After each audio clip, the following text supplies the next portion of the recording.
Assalamualaikum warahmatullahi wabarakatuh. Perkenalkan, saya Andi Anugrah Ahmad dari kelas M252 dengan nomor urut 23 dengan NIM 250407502015. Nah, pada kesempatan kali ini saya akan menjelaskan rangkuman materi dari pertemuan 1 hingga pertemuan 7.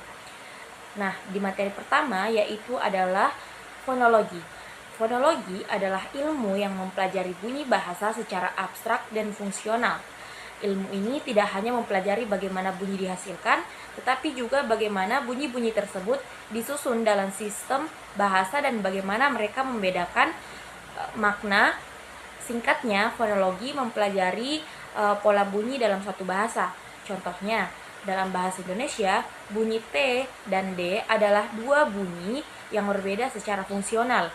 Jika kita mengucapkan kata tari dan dari, perbedaan bunyi pertama mengubah makna kata secara total. Inilah yang menjadi fokus kajian fonologi. Nah, materi selanjutnya adalah klasifikasi bunyi. Klasifikasi bunyi adalah cara mengelompokkan bunyi bahasa berdasarkan 3 kriteria utama. Yang pertama adalah tempat artikulasi, di mana bunyi itu dihasilkan oleh bibir, gigi, langit-langit, dan lain-lain. Yang kedua adalah cara artikulasi, bagaimana aliran udara dihambat atau dilepaskan, yaitu berupa letupan, geser, dan sengau, dan lain-lain. Nah, yang ketiga yaitu ada tidaknya getaran pita suara. Bunyi suara atau vokal dan konsonan bersuara dan tak bersuara. Contohnya, bunyi B adalah konsonan bilabial, kedua bibir letup, udara keluar secara tiba-tiba, dan bersuara, pita suara bergetar, sedangkan bunyi P memiliki tempat dan cara yang sama tetapi tak bersuara. Setelah materi klasifikasi bunyi, selanjutnya adalah materi suprasegmental. Suprasegmental adalah unsur bunyi yang melampaui satuan fonem tunggal. Unsur ini mempengaruhi makna pada tingkat kata, frasa, atau kalimat.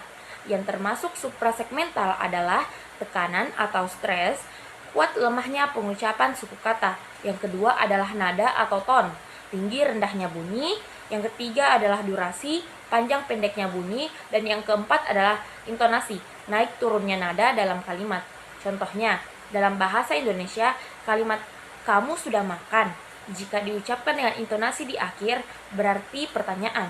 Jika diucapkan dengan intonasi datar atau turun, bisa berarti pertanyaan atau bahkan sindiran. Perbedaan ini bukan karena fonem, tapi karena suprasegmental.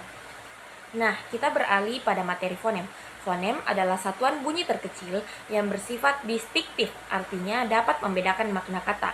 Fonem ditulis di antara dua garis miring. Dalam satu bahasa, jumlah fonem terbatas, dan di setiap fonem memiliki ciri khas yang membedakannya dari fonem lain. Contohnya, pasangan minimal adalah cara membuktikan adanya fonem. Contohnya yaitu buku dan puku. Meskipun puku tidak baku, secara sistem bunyi bisa dianggap sebagai pembeda.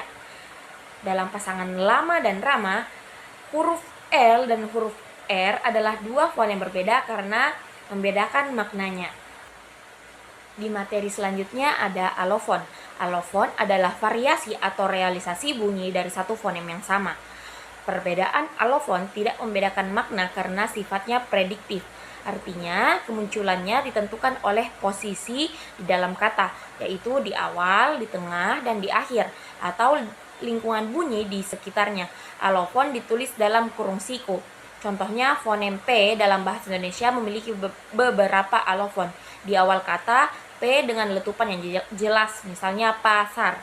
Di akhir, P tanpa letupan atau dilepas, misalnya siap. Meskipun diucapkan berbeda, makna pasir dan siap tidak berubah jika alofonnya tertukar dalam konteks yang salah. Jadi perbedaan ini hanya variasi, bukan pembeda makna. Nah, di materi terakhir adalah morfologi.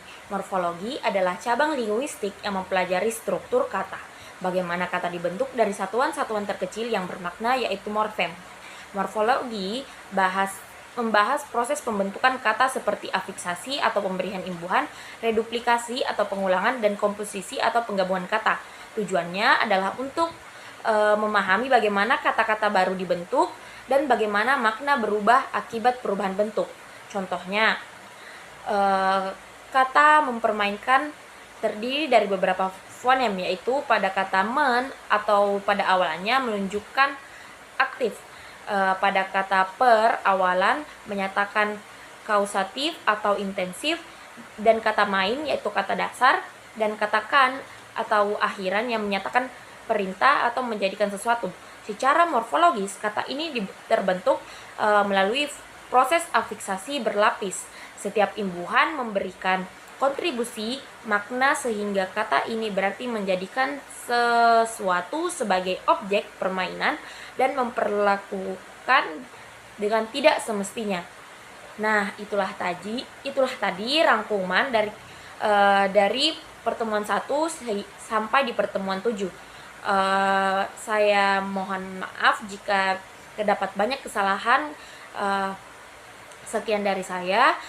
Wassalamualaikum warahmatullahi wabarakatuh. Terima kasih.